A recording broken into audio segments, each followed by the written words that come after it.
Je me souviens encore du jour où j'ai rencontré Élise, comme si c'était hier. 20 ans en arrière, presque. J'étais un jeune ingénieur, plein d'ambition mais surtout d'une soif de comprendre comment les choses fonctionnaient, comment les systèmes s'imbriquaient.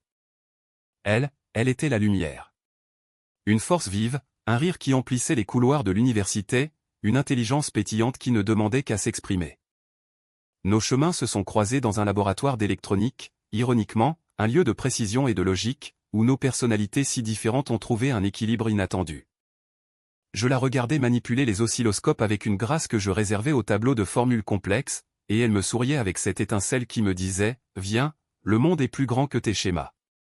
Notre histoire, au début, fut un ballet, un véritable chef-d'œuvre de compatibilité.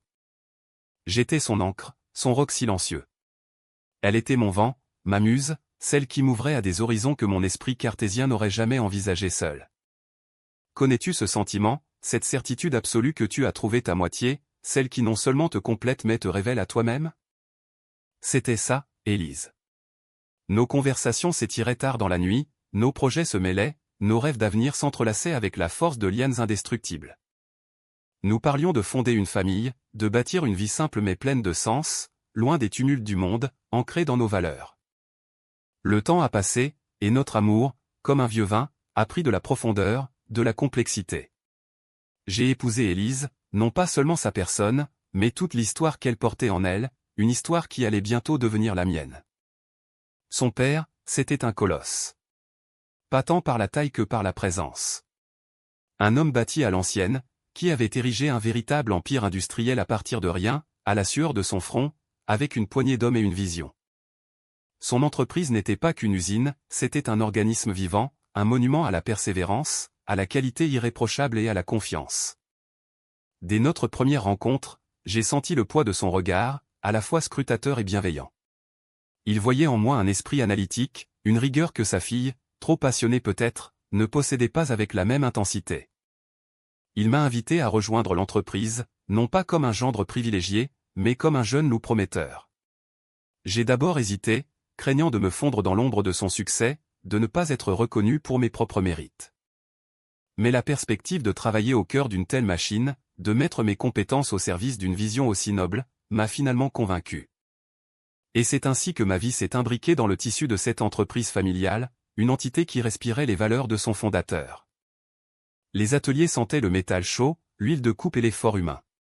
Le bruit assourdissant des machines-outils était une symphonie pour ceux qui y travaillaient, le chant incessant du progrès et de la productivité. Les visages des ouvriers, beaucoup d'entre eux des vétérans, portaient la marque de décennies de dévouement, des rides tracées par la fierté du travail bien fait.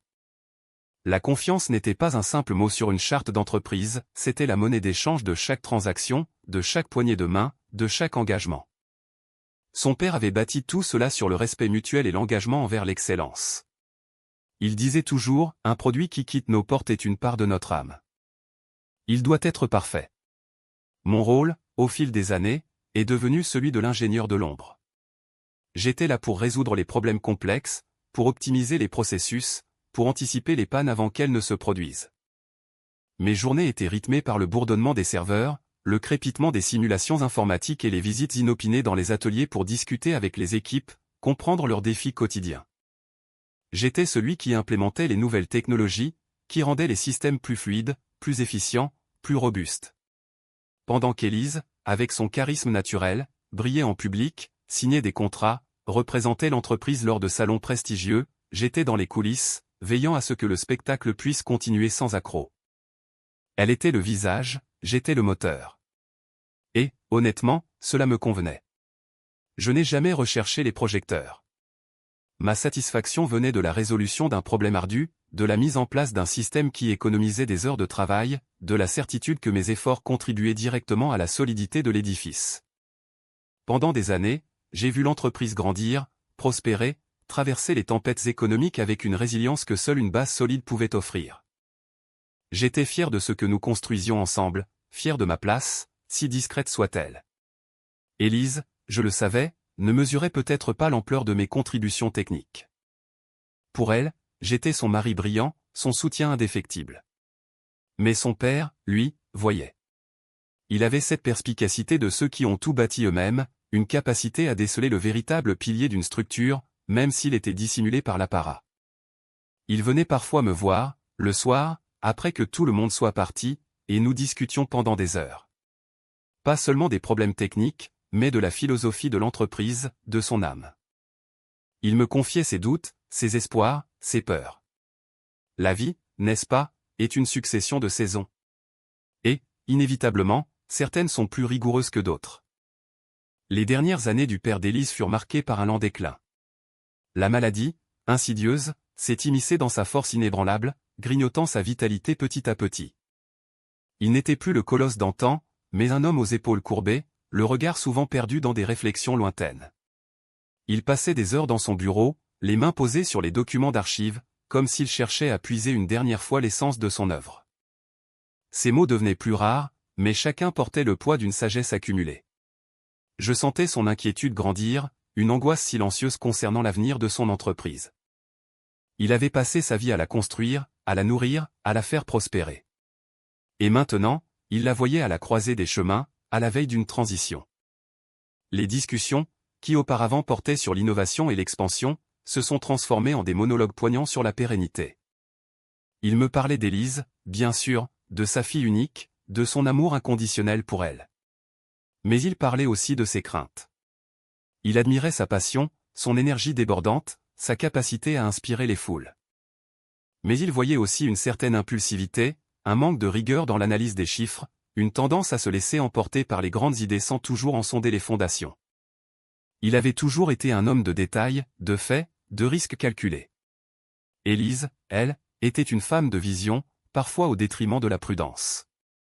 Qu'aurais-tu fait, à sa place, toi qui as bâti toute une vie sur le travail et la prévoyance? Aurais-tu confié ton chef-d'œuvre à quelqu'un dont tu aimais l'esprit, mais dont tu craignais parfois le manque de pragmatisme? Un soir, le souvenir est gravé en moi comme une cicatrice invisible, il m'a appelé dans son bureau. La pièce était plongée dans une douce pénombre, seulement éclairée par la lampe de son bureau et la lueur tamisée de la ville à travers la fenêtre. L'air était lourd, imprégné de l'odeur du vieux cuir, des livres anciens et d'une pointe d'encens qu'il brûlait parfois. Il m'a fait asseoir en face de lui, et j'ai vu dans ses yeux la gravité de l'instant. Il a commencé par me remerciant pour ma loyauté, pour mon travail acharné, pour la façon dont j'avais pris soin de l'entreprise comme si c'était la mienne. Ces mots, à la fois simples et pesants, ont touché une corde sensible en moi. Je n'avais jamais cherché cette reconnaissance verbale, mais elle est arrivée, à ce moment précis, comme une bénédiction inattendue. Puis, il a sorti une liasse de documents d'un tiroir verrouillé. Des papiers légaux, épais, portant des cachets de cire et des paraphes d'avocat. Il m'a regardé droit dans les yeux et m'a dit, d'une voix faible mais ferme, « Je te confie ce qui m'est le plus cher, mon garçon. Plus cher que l'argent, plus cher que ma propre vie. Je te confie l'avenir de mon œuvre, l'avenir de cette famille, l'avenir de tous ces hommes et femmes qui ont donné leur vie à cette entreprise. » Mon cœur a fait un bond. Je ne comprenais pas. Il a continué, expliquant que ces dernières semaines, il avait discrètement transféré la majorité de ses actions. Pas à Élise. À moi. 62% des parts de l'entreprise. 62%. Le chiffre a résonné dans mon esprit comme un gong lointain. J'étais sous le choc, incapable de prononcer un mot. Il a vu ma confusion, ma stupeur, et a posé une main tremblante sur la pile de documents. Élise, a-t-il dit, a le cœur. Elle a la vision, la passion. Mais elle n'a pas la rigueur, la patience, la main de fer qu'il faut parfois pour diriger un tel navire à travers les tempêtes. Toi, tu as la tête et les mains. Tu as le sens du détail, la logique, la capacité à prendre des décisions difficiles, même impopulaires, si elles sont dans l'intérêt de l'entreprise. C'est toi qui as les racines les plus profondes ici, plus que ma propre fille, ironiquement, car tu as arrosé cette terre avec ta sueur et ton intelligence sans jamais rien demander en retour. Il a insisté sur la nécessité de garder ce secret. Élise doit apprendre. Elle doit prendre les rênes, croire qu'elle est la seule maîtresse à bord. Elle doit faire ses propres erreurs, se forger sa propre expérience. Mais si elle dérive, si elle met en péril tout ce que nous avons bâti, alors tu seras là. Tu seras le gardien silencieux, le filet de sécurité, la dernière ligne de défense. C'est la seule façon de protéger l'héritage de décennies, de garantir la survie de cette entreprise et de toutes les familles qui en dépendent. C'est aussi, d'une certaine manière, une protection pour elle, pour qu'elle ne coule pas le navire par inadvertance. Mon esprit était en pleine tempête. La loyauté envers ma femme, la confiance inouïe que son père plaçait en moi, le poids de cette responsabilité monumentale. C'était comme être le gardien d'un trésor immense, caché dans les profondeurs, dont personne d'autre n'avait connaissance. J'ai hoché la tête, la gorge serrée, incapable de formuler une réponse cohérente. J'ai promis, silencieusement, de faire honneur à sa confiance, de protéger ce qu'il m'avait confié. J'ai signé les documents, les avocats ont fait le nécessaire dans la plus grande discrétion, et le secret s'est niché au plus profond de moi. Un secret lourd, pesant, mais aussi vital, comme une bombe à retardement, prête à être désamorcée ou à exploser, selon les circonstances. À partir de ce jour, chaque fois que je regardais Élise, je voyais non seulement la femme que j'aimais, mais aussi la future PDG qui ignorait l'épée de Damoclès suspendue au-dessus de sa tête, ou plutôt, le bouclier invisible que j'étais censé être. La métaphore était claire, il m'avait confié la clé de voûte de l'édifice, pour qu'il ne s'effondre pas, même si les architectes éphémères venaient à en oublier les fondations. Il s'en est allé quelques semaines plus tard, paisiblement, laissant derrière lui une œuvre et un secret qui allaient bientôt déchirer les mailles du temps. Connais-tu ce sentiment où l'amour et le devoir se mêlent à un secret écrasant, un secret qui pourrait tout sauver ou tout détruire? C'est le fardeau que je portais, et que je porte encore. Le monde, celui que je connaissais, s'est fissuré le jour où son père, mon beau-père, s'est éteint. Il était l'encre, le grand chêne sous l'ombre duquel nos vies avaient prospéré, l'ingénieur de nos destins et de ceux de l'entreprise. Ces derniers jours avaient été une lente érosion, une bougie vacillante avant l'extinction, mais la réalité de son absence a frappé avec la force d'un marteau sur une enclume. La cérémonie funéraire fut un lourd cortège de visages connus, des employés fidèles aux partenaires commerciaux respectueux, tous venus saluer la mémoire de l'homme qui avait bâti un empire à partir de rien. Élise, ma femme, flottait parmi eux, une silhouette de dignité et de douleur. Je la tenais par le bras, tentant de la soutenir dans cette épreuve, alors même que le poids de notre secret, celui des parts de l'entreprise qu'il m'avait confiée, pesait sur mes épaules comme une pierre tombale invisible. Chaque poignée de main, chaque regard compatissant, chaque condoléance, tout me rappelait la confiance qu'il m'avait accordée, la mission silencieuse que j'avais acceptée. C'était une promesse non seulement à lui, mais à tout ce qu'il représentait, à cette entreprise qui était sa chair et son sang. Puis vint le moment de la succession. Le passage de flambeau fut rapide, presque précipité. Élise, comme prévu, fut nommée PDG. Je me souviens de l'annonce officielle, un matin gris dans la grande salle de conférence. Son visage était tendu, grave, mais je pouvais déjà percevoir une étincelle nouvelle dans ses yeux, une lueur que je n'avais jamais vue auparavant. Le deuil était encore palpable, mais l'excitation du pouvoir, la promesse d'une nouvelle ère, semblait déjà commencer à éclipser la tristesse. Je la regardais prendre la parole, la voix un peu hésitante au début, puis s'affirmant. Elle parlait d'héritage, de vision, de perpétuer l'œuvre de son père. Les mots étaient justes, respectueux, mais le ton, lui, commençait à changer. C'était subtil, presque imperceptible pour d'autres, mais pour moi qui l'avais aimé et connu pendant 20 ans, c'était le premier craquement dans un miroir. Elle n'était plus seulement Élise, ma femme, elle était devenue la PDG. Une carapace nouvelle, brillante et dure, semblait s'être formée autour d'elle, changeant la résonance de sa voix, la fermeté de son regard. Qu'aurais-tu fait, toi, en voyant la personne que tu aimes se transformer sous tes yeux, mue par une force qui t'échappe? Aurais-tu crié, alerté, ou, comme moi, serais-tu resté silencieux, observant, espérant que ce n'était qu'une phase, une réaction normale face à une responsabilité écrasante? Les 5 jours qui ont suivi son ascension au poste de PDG furent une plongée lente mais inexorable dans un univers parallèle. Chaque matin, Élise quittait la maison avec une énergie renouvelée, une détermination qui frôlait l'obsession. Le premier jour, un lundi, elle a convoqué une réunion de tous les cadres, quelque chose que son père n'aurait fait qu'en cas de crise majeure. Elle a parlé de modernisation, de dynamisme, de couper les branches mortes. Ces mots étaient coupants, précis, dépourvus de l'empathie naturelle qui la caractérisait autrefois. Je l'écoutais, assis au fond de la salle, observant les visages des collègues, des amis, que nous avions côtoyés pendant des années. Leur sourire était figé, leur regard furtif vers moi cherchait une explication, une assurance. Mais je n'avais rien à leur offrir, pas encore. Le sentiment était étrange, comme si je me tenais sur la berge d'une rivière en crue, impuissant à arrêter le flot qui emportait tout ce que nous avions construit. Le soir même, à la maison, j'ai tenté d'aborder le sujet, de lui exprimer mes réserves.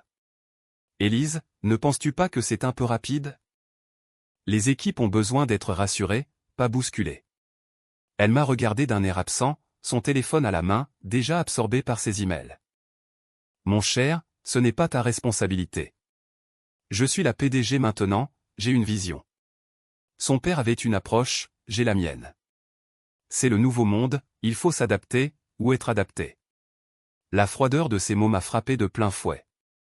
Le tutoiement était toujours là, la chaleur, non. Le deuxième jour, le mardi, elle a commencé par réorganiser les bureaux, déplaçant des services entiers, cassant des équipes établies. Les bruits de marteaux et de perceuses résonnaient dans les couloirs, des symboles bruyants de son désir de rupture. Des employés historiques, des piliers de l'entreprise, se voyaient relégués à des postes subalternes, ou pire, étaient mis au placard. Le murmure de l'inquiétude se transformait en grondement sourd. Au déjeuner, je l'ai trouvée dans le réfectoire, entourée d'un nouveau cercle de conseillers externes, des visages que je ne connaissais pas, aux costumes impeccables et aux sourires forcés. Elle riait fort, une nouvelle façon de rire, plus stridente, moins sincère. Quand j'ai essayé de l'approcher, elle m'a à peine accordé un regard, un geste de la main, comme pour me signifier que j'étais hors de son cercle, un vestige d'un passé révolu. C'était la première fois que je me sentais transparent, effacé, dans l'entreprise que j'avais tant aimée. C'est à ce moment-là que la graine du doute a commencé à germer, l'ombre de la trahison à s'allonger. Connais-tu ce sentiment où l'on voit le masque glisser, laissant apparaître un visage inconnu, celui d'une personne qui partageait pourtant ton lit, ta vie, tes rêves? Le mercredi, ma 3e journée sous son règne, fut marquée par l'annonce d'une série de coupes budgétaires drastiques, visant des départements entiers qui, selon elle, n'étaient pas assez rentables. Ces départements étaient pourtant le cœur battant de notre innovation, les garants de la qualité qui avait fait la réputation de l'entreprise. Je l'ai interpellé en privé, dans son nouveau bureau, plus grand, plus impersonnel, décoré avec une austérité froide qui ne lui ressemblait pas. Le bureau de son père, autrefois chaleureux et empli de livres et de souvenirs, avait été vidé, stérilisé. Élise, tu ne peux pas faire ça. Ces gens, ces projets, c'est l'âme de l'entreprise. C'est ce qui nous différencie. Elle a posé ses mains à plat sur son immense bureau en verre, ses yeux rivés sur les miens, mais sans aucune chaleur. Je fais ce qui est nécessaire pour l'avenir de mon astérisque entreprise. Tu passes trop de temps dans les détails techniques, tu manques de vision globale. Laisse-moi diriger, c'est mon rôle maintenant. Le possessif, mon entreprise, a résonné en moi comme un coup de cloche. J'ai senti le sang se retirer de mon visage. C'était la première fois qu'elle utilisait cette formule, comme pour marquer son territoire, pour me rappeler mon statut, ou plutôt mon absence de statut à ses yeux. La conversation fut brève, cinglante, un véritable mur de glace s'érigeant entre nous. Je suis sorti de son bureau, l'estomac noué, le goût amer de l'impuissance sur la langue. J'avais juré de protéger cet héritage, et je la voyais le démanteler sous mes yeux, un morceau après l'autre. Le jeudi, le 4e jour, l'ambiance au bureau était devenue irrespirable. La peur flottait dans l'air comme un brouillard épais. Les sourires avaient disparu, remplacés par des mines soucieuses, des conversations à voix basse. Élise, quant à elle, semblait se nourrir de cette atmosphère de tension. Elle paradait dans les couloirs, son regard perçant scrutant chaque bureau, chaque écran. Elle avait instauré une politique de présence stricte, des rapports de productivité incessants, vidant le travail de toute sa joie, de toute sa créativité. Je l'ai vu rabaisser publiquement un ingénieur senior qui osait poser une question sur la faisabilité d'une de ses décisions hâtives. Je n'ai pas besoin d'être challengé, j'ai besoin d'être obéi. Si vous n'êtes pas d'accord, la porte est grande ouverte. La cruauté de ces mots m'a glacé le sang. Elle qui avait toujours été si douce, si respectueuse. Le pouvoir, n'est-ce pas une drogue étrange, capable de transformer même les âmes les plus douces en prédateurs? La métamorphose était complète, terrifiante. Le soir, à la maison, le silence était devenu notre unique compagnon. Les dîners étaient des rituels vides, les mots rares, les regards fuyants. Elle passait ses soirées penchée sur son ordinateur portable, des graphiques et des chiffres défilant sur l'écran, son visage éclairé par la lueur bleue, comme hypnotisé par la puissance qu'elle détenait. Je me sentais étranger dans ma propre maison, invisible à ses yeux. Le lit conjugal était devenu un champ de bataille silencieux, rempli d'un vide assourdissant. Et puis est arrivé le vendredi, le 5e jour. Le matin s'est déroulé comme les précédents, empli de cette tension sourde. J'étais plongé dans l'analyse de quelques données techniques, tentant de maintenir un semblant de normalité, de cohérence, là où tout semblait partir en lambeaux. Vers 10 heures, un assistant est venu frapper à la porte de mon modeste bureau, celui que j'occupais depuis des années, loin de la grandeur de la suite exécutive. Monsieur, Madame la PDG vous demande de la rejoindre dans son bureau, immédiatement. Le ton était neutre, mais je sentais le poids de l'ordre, l'urgence dissimulée. Mon cœur a fait un bond. Je savais. Je savais que ce moment arriverait. Ce n'était qu'une question de temps, mais l'éclair de la certitude m'a transpercé. Mes mains ont tremblé un instant en refermant mon ordinateur. La marche vers son bureau m'a semblé interminable, chaque pas résonnant dans le silence des couloirs, comme le décompte des dernières secondes avant l'inévitable.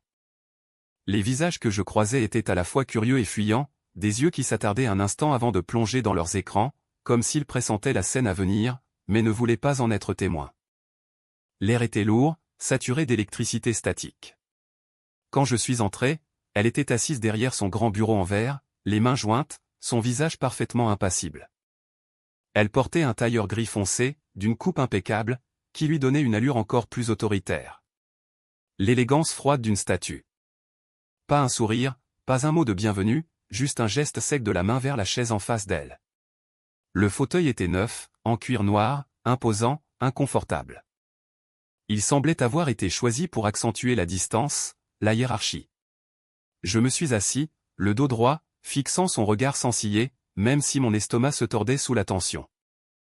Elle a pris une grande inspiration, le souffle léger d'une lame aiguisée. « Assieds-toi, s'il te plaît. Nous devons parler. » Sa voix était plate, dénuée de toute émotion que j'avais autrefois aimée et reconnue. Elle ne m'appelait même pas par mon prénom. C'était le nous, c'était le parler, mais le contrat était déjà brisé. Elle n'a pas tourné autour du pot. Les mots sont sortis de sa bouche, précis, froids, comme des flèches acérées. Après mûre réflexion et après avoir examiné la nouvelle direction que je souhaite donner à l'entreprise, j'en suis venu à une décision. Une décision difficile, mais nécessaire. Elle a marqué une courte pause, ses yeux de glace me scannant sans ciller. J'ai décidé de mettre fin à ton contrat de travail avec effet immédiat. Mon monde s'est écroulé, non pas dans un fracas, mais dans un silence assourdissant, comme si l'air autour de moi avait été aspiré. Un vertige m'a saisi, une sensation de chute libre. J'ai eu l'impression que mes tympans explosaient, que mon corps devenait pesant et léger à la fois. C'était là. Le coup de grâce. La trahison. La sienne, celle de la femme que j'avais épousée, celle qui partageait mon quotidien. J'ai réussi à trouver ma voix, à peine un murmure. Quoi? Élise, tu ne peux pas. Après toutes ces années? Ma question était plus une supplication, une tentative désespérée de la ramener à la raison, à notre histoire. Mais elle n'avait plus de place pour notre histoire. Ce n'est pas personnel, a-t-elle rétorqué, la formule cliché, l'excuse banale des bourreaux d'entreprise. C'est une question de vision. Mon père avait sa manière de faire, j'ai la mienne. L'entreprise a besoin d'un nouveau souffle, d'une nouvelle approche managériale, sans les liens émotionnels qui pourraient entraver les décisions difficiles. Nous devons séparer notre vie personnelle de notre vie professionnelle. Cela va nous permettre de retrouver une certaine clarté, un nouveau départ. Nouveau départ? C'était une blague macabre. Un nouveau départ pour qui? Pour elle, peut-être, débarrassée du poids d'un mari qui représentait l'ancienne garde, l'ancienne voix. Elle a continué, imperturbable. Tu es un excellent ingénieur, je ne le nie pas. Mais l'entreprise doit évoluer. J'ai besoin de personnes qui adhèrent pleinement à ma vision, sans réserve ni interrogation. Ta place, ton expertise, ne correspondent plus aux besoins stratégiques actuels. Chaque mot était un coup de poignard, enfoncé lentement, méthodiquement. Elle parlait de moi, de mes 20 années de dévouement, de mes nuits passées à résoudre des problèmes complexes pour notre entreprise, comme si j'étais un maillon faible, une pièce rouillée à jeter. Je ne savais pas si la fureur ou la tristesse allait l'emporter. Un voile de brouillard s'est abattu sur mon esprit, filtrant la réalité. La colère bouillonnait, un volcan en éruption silencieuse.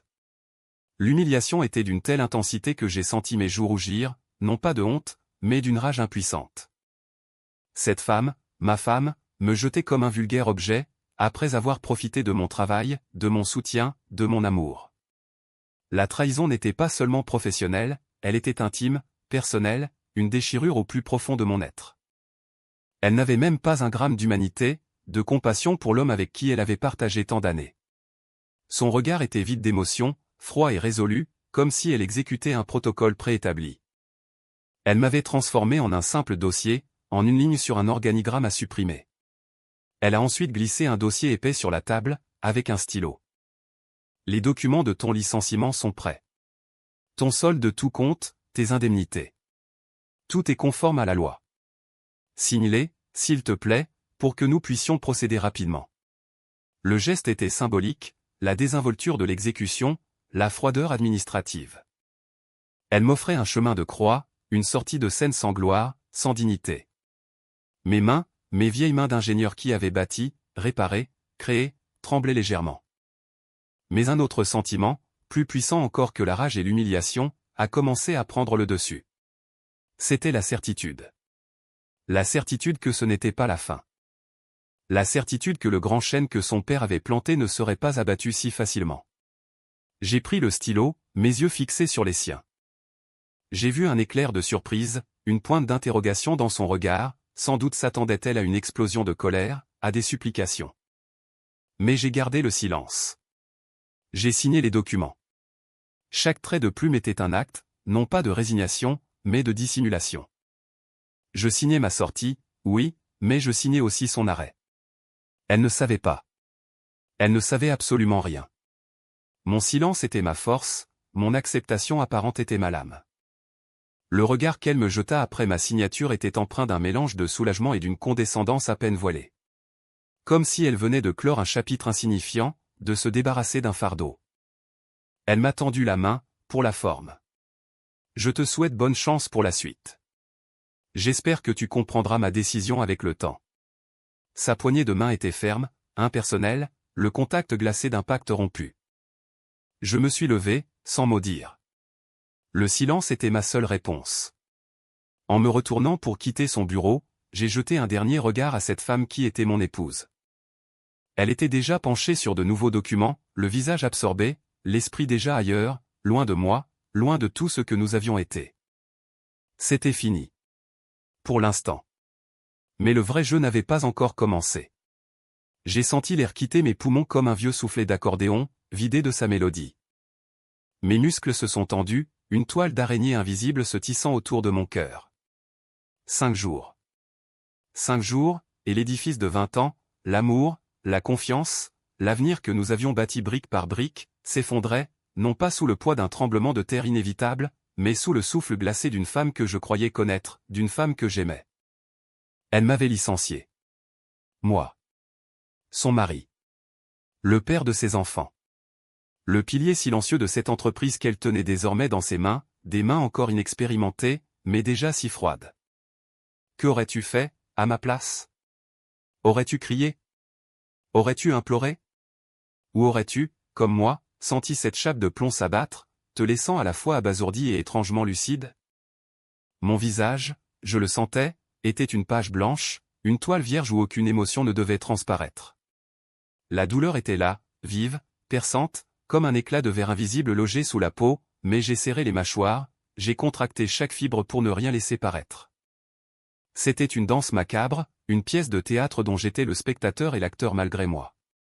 Je la regardais, Élise, assise derrière ce bureau qu'elle avait tant désiré, ce bureau de son père, et je voyais non pas la femme que j'avais épousée, mais une silhouette étrangère, drapée dans une nouvelle autorité, une arrogance nouvelle. Ses yeux, habituellement si vifs, brillaient d'une lumière dure, presque métallique, lorsqu'elle me tendait les documents, la feuille de route de ma propre exclusion. Elle parlait d'une nouvelle vision, d'une ère de changement, de la nécessité de séparer le professionnel du personnel, comme si 20 ans de notre vie n'étaient qu'une simple ligne dans un organigramme à redessiner. Elle m'a dit que c'était pour le bien de l'entreprise, pour notre bien à tous. Mon Dieu, pour notre bien? Est-ce que tu connais ce sentiment, quand les mots de la personne que tu aimes se transforment en poignard glacé, que chaque syllabe est une lame qui tourne dans la blessure? Moi, je connaissais. Et pourtant, je n'ai rien dit. J'ai écouté.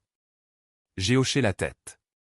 J'ai signé les papiers, ces documents qui scellaient mon destin apparent, mon licenciement, ma mise à la porte de cette entreprise que j'avais aidé à bâtir, que mon beau-père m'avait confiée. Le silence dans ce bureau était devenu un monstre, une bête rampante qui se nourrissait de chaque non-dit, de chaque soupir étouffé. Le sien, victorieux. Le mien, calculé. Elle croyait avoir gagné, avoir fait preuve de la force dont elle pensait avoir besoin pour diriger. Elle croyait que j'étais brisé, que je plierais. Et c'était précisément ce que je voulais qu'elle pense. Mon silence n'était pas un signe d'impuissance, mais une carapace, une façade derrière laquelle bouillonnait un cyclone. C'était la stratégie du roseau, plier pour ne pas rompre, laisser passer l'orage, et se relever, plus solide. C'était mon secret, mon atout maître, l'héritage de son père, le vieux lion qui avait vu plus loin, qui m'avait armé en prévision de ce jour qu'il redoutait. Je suis rentré à la maison dans un silence assourdissant, le silence de l'après-midi, quand les enfants sont à l'école et que les bruits de la vie sont suspendus. La voiture, garée devant notre maison, me semblait étrangère, comme si je revenais d'un long voyage et que tout avait changé. J'ai ouvert la porte, le même bruit de clé dans la serrure, le même grincement du parquet dans l'entrée, mais l'atmosphère était différente, imprégnée de l'événement, lourde, suffocante. J'ai jeté mon sac de travail sur le canapé, un geste que je n'avais jamais fait auparavant. D'habitude, tout était à sa place, ordonné, comme nos vies. Maintenant, le désordre s'installait, comme une fissure invisible qui grandissait. Les heures suivantes furent un brouillard, un long tunnel de pensées confuses et de douleurs lancinantes. Je me suis préparé un café, mais je n'ai pas senti son goût. J'ai allumé la télévision, mais les images ne parvenaient pas à mon cerveau. Chaque geste était mécanique, déconnecté de ma conscience. Mais au fond de moi, sous la couche de choc et de peine, une autre sensation montait, insidieuse et froide, la colère. Une colère sourde, qui ne se manifestait pas par des cris ou des gestes brusques, mais par une détermination glaciale. La trahison avait un goût amer, et je n'allais pas le laisser s'installer en moi sans réagir. Je me suis assis, la tête dans les mains, dans le fauteuil de mon bureau à domicile, un espace où j'avais passé tant de soirées à résoudre des problèmes techniques pour l'entreprise, à peaufiner des plans que Élise rejetait maintenant d'un revers de main. C'était là, dans cette pièce paisible, que le père d'Élise m'avait remis les documents, un an plus tôt. Je revois encore son visage, fatigué mais déterminé, ses yeux pétillants d'une sagesse profonde, me tendant cette enveloppe scellée, me faisant promettre de n'ouvrir qu'en cas de nécessité absolue, pour protéger l'entreprise, son héritage, de toute main inexpérimentée ou mal intentionnée. Il m'avait regardé droit dans les yeux et m'avait dit, c'est pour son bien, pour l'entreprise, et pour toi, mon garçon. Tu es le gardien. Le moment était venu. La nécessité absolue était là, palpable, écrasante. Mon cœur battait un rythme lourd, comme un tambour lointain. Je me suis levé, mes jambes un peu engourdies, et j'ai traversé le couloir jusqu'à la chambre. C'était une sorte de pèlerinage, un chemin vers la vérité, la réaffirmation de ce que j'étais devenu. J'ai ouvert l'armoire, l'odeur de lavande familière s'est échappée, mêlée à celle du bois ancien. Mes doigts ont couru sur les piles de linge, sur les boîtes à souvenirs, jusqu'à ce petit compartiment secret que j'avais aménagé moi-même, derrière une fausse paroi de bois, une cachette insoupçonnable pour qui ne la connaissait pas. Une sorte de coffre-fort dans le secret de nos vies. J'ai retiré la petite planchette. Là, nichée dans l'obscurité, se trouvait une boîte métallique, simple, sans fioriture. La même que le père d'Élise m'avait donnée, il y a si longtemps. Je l'ai sortie avec précaution, comme on manipule un artefact sacré ou une bombe à retardement. Son poids dans mes mains était lourd, pas seulement du métal, mais du secret qu'elle contenait, du destin de centaines de vies, de l'avenir de notre famille, du mien. J'ai regagné mon bureau, refermant la porte derrière moi. La boîte était posée sur mon bureau en bois, sous la lumière tamisée de ma lampe. J'ai passé mes doigts sur le métal froid, sentant les aspérités, les petites éraflures laissées par le temps. J'ai soulevé le couvercle avec une lenteur calculée. À l'intérieur, sous une couche de velours noir, se trouvaient les documents. Une enveloppe épaisse, scellée d'un cachet de cire rouge avec l'initiale gravée du père d'Élise, un L élégant. Mon nom y était inscrit, manuscrit, dans son écriture caractéristique, un peu tremblante mais ferme. Mes mains tremblaient légèrement en ouvrant l'enveloppe. Les papiers étaient là, tous les documents légaux, les actes de cession d'actions, les procès-verbaux d'assemblée générale extraordinaire, signés et paraphés, notariés, prouvant sans l'ombre d'un doute que 62% des parts de l'entreprise étaient miennes. Pas une simple participation minoritaire, pas un petit investissement, mais une majorité écrasante, une prise de contrôle totale. J'étais le propriétaire majoritaire de l'entreprise que ma femme venait de me licencier. C'était une vérité sidérante, un coup de théâtre dont seule la vie a le secret. À cet instant précis, Élise était probablement encore dans son bureau, fière de sa décision, savourant sa nouvelle puissance. Elle ne savait pas. Elle ne savait absolument rien. Elle naviguait dans l'illusion, dans la certitude que l'entreprise lui appartenait corps et âme, qu'elle en était la maîtresse incontestée. Cette ignorance, cette cécité, était sa plus grande faiblesse. Et mon plus grand avantage. C'était comme jouer aux échecs contre un adversaire qui ne voit qu'une partie de l'échiquier, incapable de percevoir les pièces cachées, les stratagèmes sournois. La douleur de la trahison n'avait pas disparu, loin de là. Elle s'était transformée, mutée. Elle était passée d'une blessure vive et saignante à une brûlure profonde, une cicatrice encore chaude sous la peau, mais qui donnait maintenant naissance à une détermination froide, implacable. La vengeance n'est pas un plat qui se mange froid, elle se forge dans le silence, dans la patience, et se savoure avec une intensité qu'aucune autre émotion ne peut égaler. Mon esprit, habituellement concentré sur les défis techniques et les algorithmes complexes, s'est mis à travailler sur un tout autre type de problème.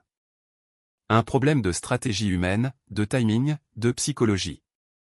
Le conseil d'administration était prévu pour lundi. 5 jours. 5 jours pour orchestrer la chute. 5 jours pour transformer la scène en un chef-d'œuvre de rétribution.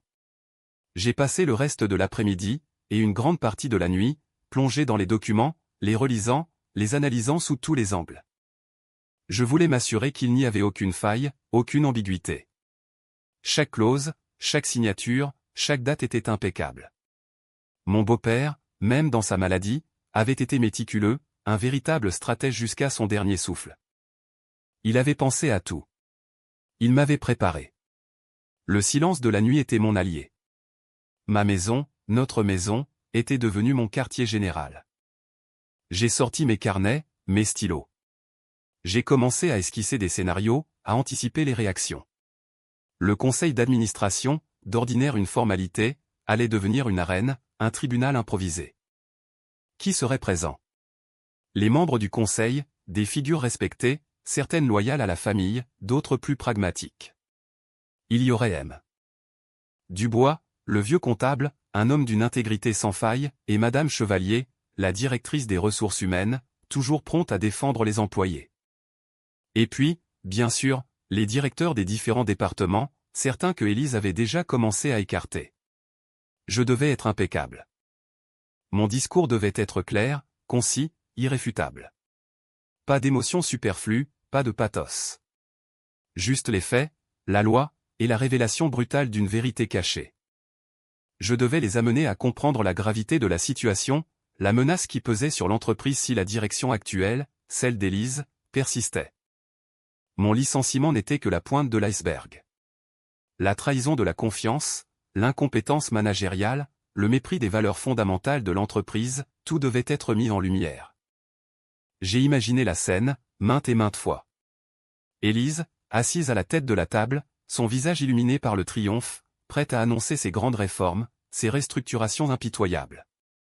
Elle aurait certainement des présentations brillantes, des graphiques colorés, des mots-clés à la mode. Et moi, silencieux, en retrait, attendant mon tour. Quel moment choisir? Le début de la réunion, pour un effet de choc immédiat? Ou plus tard, après qu'elle ait exposé sa vision, pour mieux souligner le contraste avec la réalité? J'ai opté pour le second. Laisser l'illusion s'épanouir avant de la briser. La semaine qui a suivi, ces 5 jours avant le conseil, furent un test de ma propre résilience. À la maison, l'atmosphère était glaciale. Élise rentrait tard, préoccupée par ses nouvelles responsabilités, et souvent exaspérée par mon silence. Elle pensait que j'étais en état de choc, vaincu, peut-être même déprimé. Parfois, elle jetait quelques mots condescendants, me demandant si j'avais trouvé quelque chose d'autre, si je réfléchissais à ma reconversion. À chaque fois, je me contentais d'un haussement d'épaule ou d'une réponse monosyllabique. Je jouais mon rôle à la perfection. Le mari licencié, l'homme en détresse, celui qui n'était plus d'aucune utilité. C'était insupportable, déchirant, mais c'était nécessaire. Chaque mot qu'elle prononçait, chaque regard qu'elle me lançait, renforçait ma résolution. Les enfants, eux, sentaient cette tension palpable. Ils posaient des questions. « Papa, pourquoi tu ne vas plus au travail ? » Comment leur expliquer ? Comment leur dire que leur mère m'avait trahi, qu'elle avait mis à terre ce que nous avions construit, ce qui nous faisait vivre ? Je leur disais que j'étais en congé, que je prenais du temps pour moi. Le mensonge était un lourd fardeau, mais je ne pouvais pas les impliquer dans ce jeu cruel. Pas encore. Pendant que Élise s'absorbait dans sa nouvelle vie de PDG, organisant des réunions, signant des documents, déjeunant avec des partenaires importants, je me plongeais dans le passé de l'entreprise. Je relisais les anciens rapports, les visions du père d'Élise, les valeurs qu'il avait tant chéries. Je voulais que mon intervention soit non seulement légale, mais aussi morale. Qu'elle résonne avec l'héritage, avec l'éthique de cette entreprise. Ce n'était pas seulement une affaire de pouvoir, c'était une question de justice, de préservation d'une œuvre qui dépassait Élise et moi. Je me suis reconnecté avec quelques anciens cadres fidèles au père, des hommes et des femmes mis à l'écart par Élise, dont les carrières avaient été brisées par ses décisions hâtives. Je leur ai parlé, subtilement, sans révéler mon plan, mais en sondant leur déception, leur amertume. Leurs témoignages ont renforcé ma conviction. Élise n'était pas faite pour ce rôle, du moins pas avec cette mentalité. Elle était en train de détruire ce que son père avait passé sa vie à construire, non par malice pure, mais par inexpérience, par une soif de reconnaissance mal placée, par l'illusion du pouvoir absolu. Chaque soir, après le dîner silencieux, je me retirais dans mon bureau, la boîte métallique à portée de main. J'affûtais mes arguments, je révisais la jurisprudence, je peaufinais mes phrases. Je me suis même entraîné devant le miroir, ma voix basse et calme, mon regard ferme. Je voulais être inébranlable, une colonne de marbre face à la tempête qu'allait provoquer ma révélation. La nuit du dimanche, je n'ai presque pas dormi. L'excitation mêlée d'appréhension me tenait éveillé. J'ai revu chaque détail, chaque mouvement. L'horloge tournait lentement, chaque seconde étant une goutte d'eau tombant sur la roche, l'érosion lente mais inexorable de la façade d'Élise. Le matin allait venir, et avec lui, le jour du jugement. Le jour où Élise découvrirait l'étendue de son erreur, l'ampleur du secret que son père et moi lui avions caché pour la protéger, mais qui allait devenir le moteur de sa propre chute. J'ai visualisé son visage. D'abord l'incrédulité, puis la colère, la fureur, et enfin, peut-être, la peur, le regret. Cette image m'a rempli d'une satisfaction amère. Ce n'était pas la vengeance que l'on savoure par méchanceté pure, mais la juste rétribution d'une trahison. C'était le devoir accompli, la promesse tenue au père d'Élise, la protection de l'entreprise. C'était la fin d'une illusion, et le début d'une nouvelle réalité, une réalité que j'allais modeler, seul, ou avec ceux qui avaient le vrai cœur de l'entreprise. Le lundi allait être tout sauf amusant pour Élise. Pour moi, ce serait le lever d'un nouveau jour, teinté de justice et d'une liberté nouvelle, lourde de responsabilité. Le soleil du lundi matin peignait les rues de son orange blafard, mais pour moi, cette lumière n'avait rien de tiède ni d'accueillant. Elle tranchait, froide et précise, comme la lame d'un couteau que j'avais aiguisé pendant tout le week-end, non pas pour la violence, mais pour la chirurgie. J'avais dormi peu, mais ce repos avait été profond, lourd d'une concentration que je n'avais plus ressentie depuis des années, pas depuis l'époque où je concevais des systèmes complexes, où chaque variable devait être envisagée, chaque faille potentielle anticipée. Ce matin, je ne m'habillais pas, je me cuirassais. La chemise impeccable, la cravate parfaitement nouée, le costume sombre qui dissimulait non pas des faiblesses, mais une détermination inébranlable. Chaque geste était lent, délibéré, comme si je me préparais pour un rituel ancien, dont les enjeux dépassaient de loin le simple conseil d'administration. Je me regardais dans le miroir, et le reflet qui me renvoyait n'était plus celui de l'ingénieur effacé, du mari dévoué et un peu naïf qu'Élise avait si facilement balayé. Non, c'était le visage d'un homme qui avait traversé les flammes de la trahison et qui en était ressorti, non pas brûlé, mais trempé, durci, avec la froide certitude de celui qui détient la vérité et le pouvoir. Qu'aurais-tu fait, à ma place, quand le miroir te renvoie non pas une victime, mais un stratège, prêt à jouer la dernière carte d'une partie dont tu connaissais les règles depuis le début ? Le trajet jusqu'au siège de l'entreprise fut un balai silencieux entre le passé et le présent.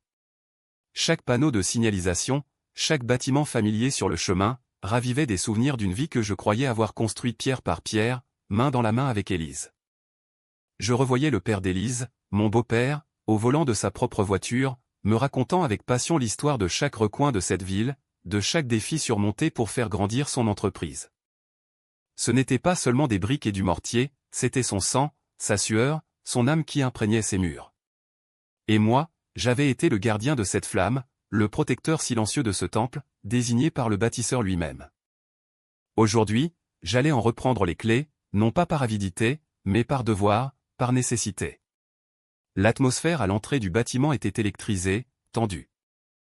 Les regards des employés croisés dans les couloirs étaient un mélange de surprise, de curiosité et, pour certains, d'une compassion voilée. Ils me connaissaient, l'homme de l'ombre, l'ingénieur sans histoire. Ils avaient certainement entendu la nouvelle de mon licenciement. Ils me voyaient, là, de retour, et leurs yeux cherchaient une explication, une once de faiblesse, mais ils ne trouvaient que le calme, la gravité d'un homme qui marche vers son destin. Élise était déjà là, probablement installée dans son grand bureau vitré, savourant les dernières heures de son règne éphémère. J'imaginais son sourire triomphant, son air de nouvelle conquérante.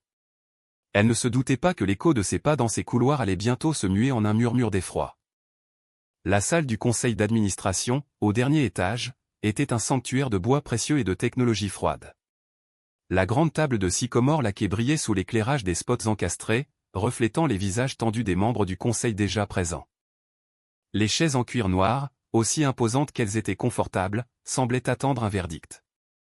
Les fenêtres panoramiques offraient une vue imprenable sur la ville, un paysage que mon beau-père aimait contempler en imaginant l'expansion de son empire. Aujourd'hui, ce panorama était un tableau silencieux, témoin involontaire d'un drame familial et entrepreneurial qui allait se jouer à huis clos. Les membres du conseil, quelques fidèles de longue date de mon beau-père, des investisseurs externes aux visages impassibles, et des nouveaux venus, probablement introduits par Élise, l'échangeaient des politesses feutrées, des sourires forcés. L'air était lourd d'anticipation, l'odeur du café fraîchement infusé se mêlant à celle du cuir neuf. Puis, Élise fit son entrée. Elle traversa la salle avec une assurance renouvelée, presque théâtrale. Sa robe tailleur, d'un bleu électrique, tranchait avec la sobriété ambiante. Elle portait un sourire confiant, les yeux brillants d'une ambition nouvelle, d'une soif de pouvoir que je ne lui avais jamais connue. Elle s'assit à la place du PDG, le dos droit, un dossier fin posé devant elle comme un sceptre.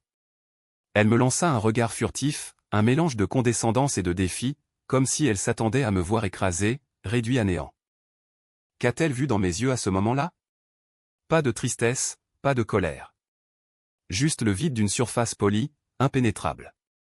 Elle commença son exposé. Sa voix, claire et posée, résonnait dans la pièce, remplie d'une autorité qu'elle ne s'était jamais permise auparavant. Elle parlait de nouvelles visions, de restructuration nécessaire, de modernisation agressive pour affronter un marché en mutation. Chaque mot était une pique indirecte aux méthodes de mon beau-père, à notre travail passé, à tout ce que j'avais contribué à bâtir. Elle annonça des changements radicaux, des licenciements ciblés de certains cadres expérimentés ou des hommes et des femmes qui avaient dédié leur vie à cette entreprise, et dont les noms avaient été, ironiquement, des figures paternelles ou maternelles pour moi au fil des ans. Elle parlait d'investissements audacieux dans des secteurs qu'elle maîtrisait mal, de partenariats improbables. Sa présentation était fluide, convaincante en apparence, mais je percevais la vacuité de ses propos, l'absence de véritable profondeur stratégique, le manque d'enracinement dans la réalité du terrain. C'était une façade brillante, conçue pour impressionner, pas pour construire. Les membres du conseil l'écoutaient, certains hochaient la tête avec un air d'approbation calculé, d'autres restaient impassibles, mais je voyais dans le regard de certains des anciens une pointe d'inquiétude. Ils savaient, eux aussi, que l'entreprise était un organisme vivant, pas un simple tableau Excel qu'on pouvait réorganiser à l'envi. Je restais silencieux, assis à ma place, mon dossier posé devant moi, le poids des documents qu'il contenait une encre dans la tempête de son arrogance. Quand Élise termina sa présentation, un léger frisson parcourut la salle. Elle marqua une pause, un sourire triomphant éclairant son visage, comme une actrice savourant l'ovation à venir. « Des questions » demanda-t-elle, son regard balayant l'assemblée avant de s'arrêter sur moi, avec une pointe de défi amusée, comme pour s'assurer que j'avais bien saisi l'ampleur de son pouvoir nouvellement acquis, de ma propre insignifiance dans ce tableau qu'elle venait de peindre. C'est alors que je pris la parole, ma voix, basse et calme, contrastant violemment avec l'énergie qu'elle venait de déployer. « Oui, Élise, j'ai une question. l'air dans la pièce devint immédiatement plus dense. Les regards se tournèrent vers moi, intrigués. Élise elle-même fut prise au dépourvu, son sourire figé, une légère ride d'agacement apparaissant entre ses sourcils. Elle s'attendait peut-être à une supplication, à une question sur ma propre position, mais certainement pas à une intervention qui mettrait en péril sa nouvelle autorité. Je crois qu'avant de discuter de ces réformes, aussi ambitieuses soient-elles, continuai-je, mon ton resté mesuré, il est impératif de clarifier un point fondamental concernant la structure de notre entreprise et la légitimité de certaines décisions récentes. Qu'aurait-elle pu faire? M'interrompre? Refuser ma question devant le conseil? Elle était prise au piège de ses propres conventions. Je pris une profonde inspiration, et mes mains, sans trembler, ouvrirent le dossier que j'avais préparé. Le bruit du papier froissé fut le seul son perceptible dans la salle. Je sortis les documents, soigneusement agrafés, authentifiés, scellés. Comme vous le savez tous, commençai-je, ma voix portant désormais une autorité que personne ne m'avait jamais entendue, le père d'Élise, notre cher beau-père et fondateur de cette entreprise, était un homme d'une vision et d'une prudence exceptionnelles. Il a passé des décennies à bâtir cet empire, et il a toujours eu à cœur de le protéger, de s'assurer de sa pérennité bien après son départ.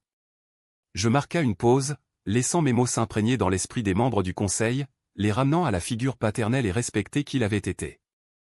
Quelques mois avant son décès, conscient des défis futurs et désireux d'assurer une transition stable et la survie de son œuvre face à des éventualités inattendues, continuai-je, le regard fixé sur Élise dont le visage commençait à se décomposer, passant de la surprise à une incompréhension glacée, il a pris des dispositions très précises concernant la direction de l'entreprise. Des dispositions que je suis, je l'avoue, contraint de révéler aujourd'hui.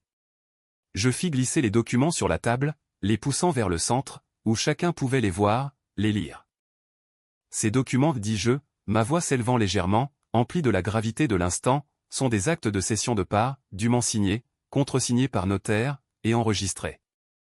Ils stipulent clairement que le père d'Élise m'a transféré la majorité de ses actions. Soit 62% des parts de l'entreprise. Le silence qui s'ensuivit fut assourdissant, un gouffre. C'était le genre de silence qui vous broie les tympans, qui vous comprime la poitrine, qui vous fait sentir le sang se glacer dans vos veines. Élise, dont le visage avait d'abord viré au blanc crayeux, sentit ses joues prendre une teinte écarlate de fureur et de honte. Ses yeux se posèrent sur les papiers, puis sur moi, pleins d'une incrédulité rageuse.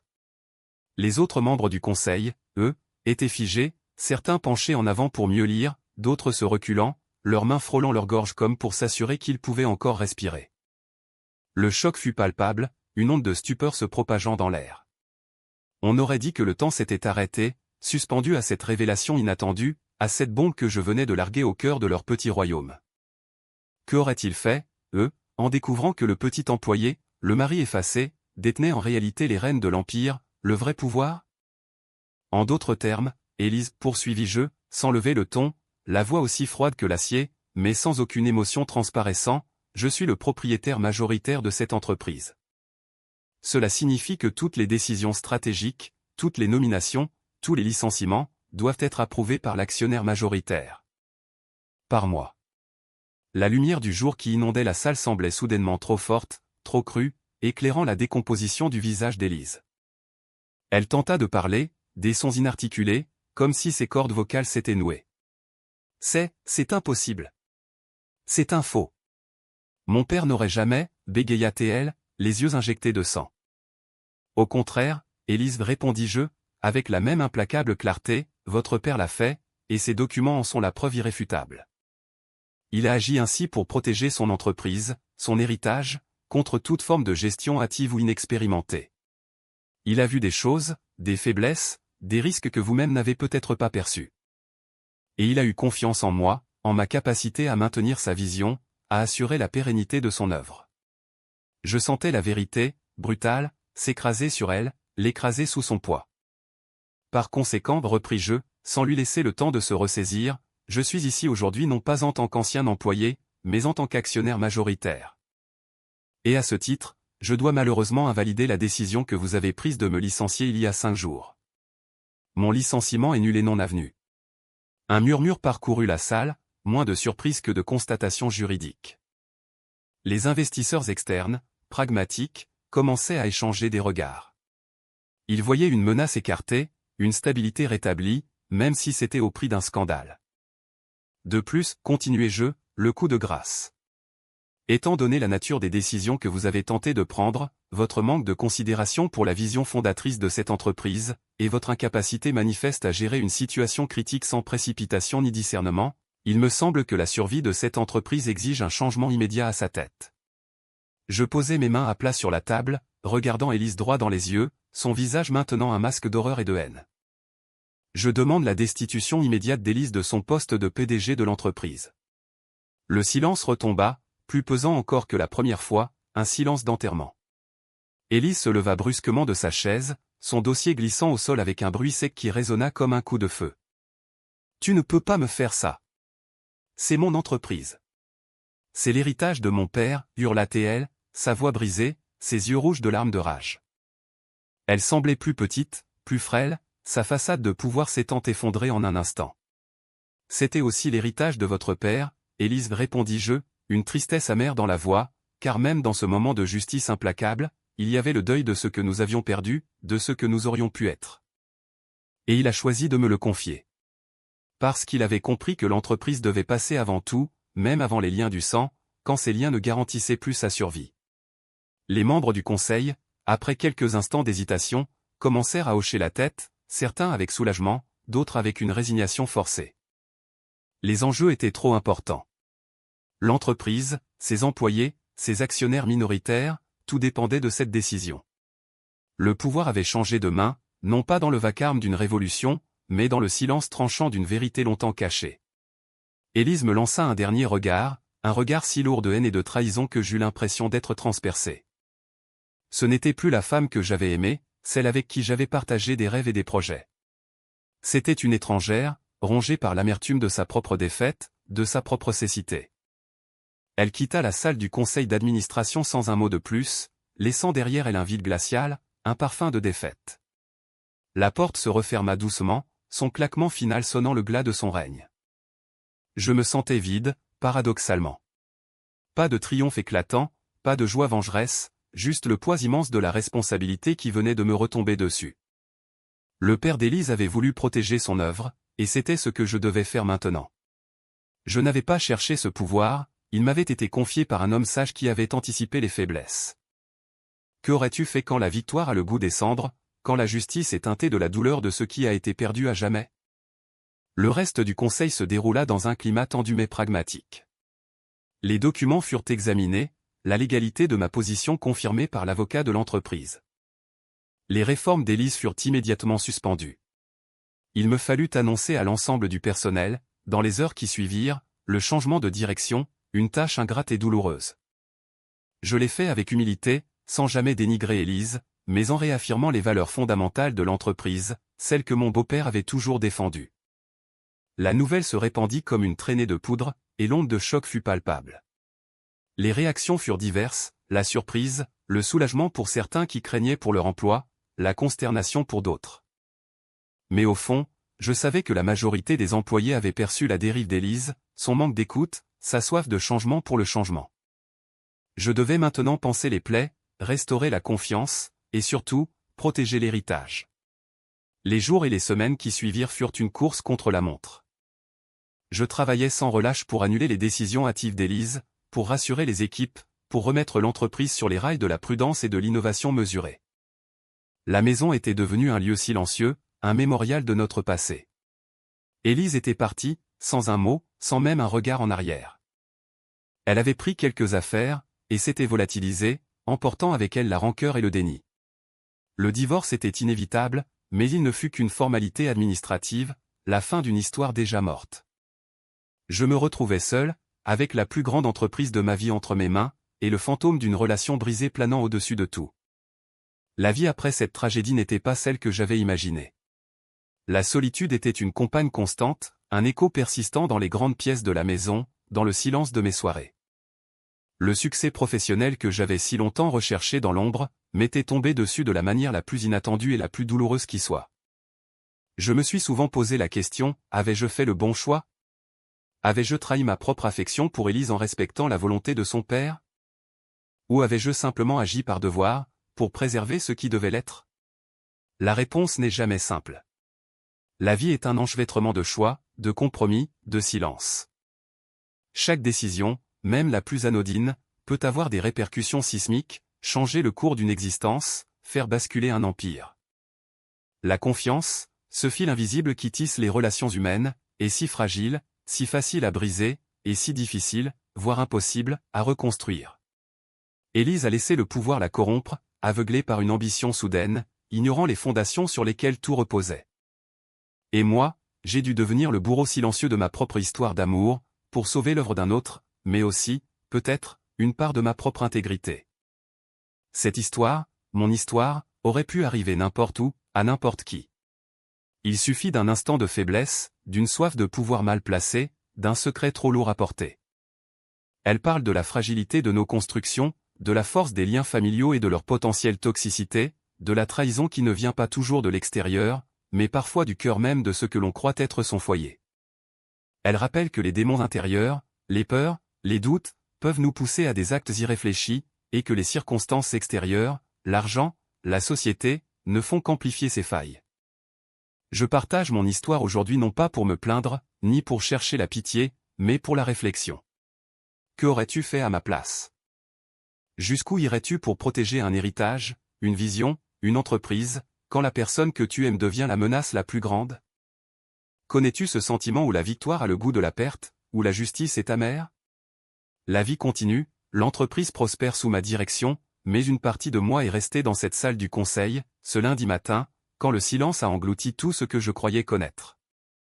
Si mon histoire a résonné en toi, si elle t'a fait réfléchir, n'hésite pas à laisser un commentaire, à partager tes pensées, ou même ta propre expérience. Abonnez-vous à cette chaîne si vous voulez entendre d'autres histoires qui, comme la mienne, révèlent la complexité de l'âme humaine et les chemins tortueux de la vie. Merci de m'avoir écouté.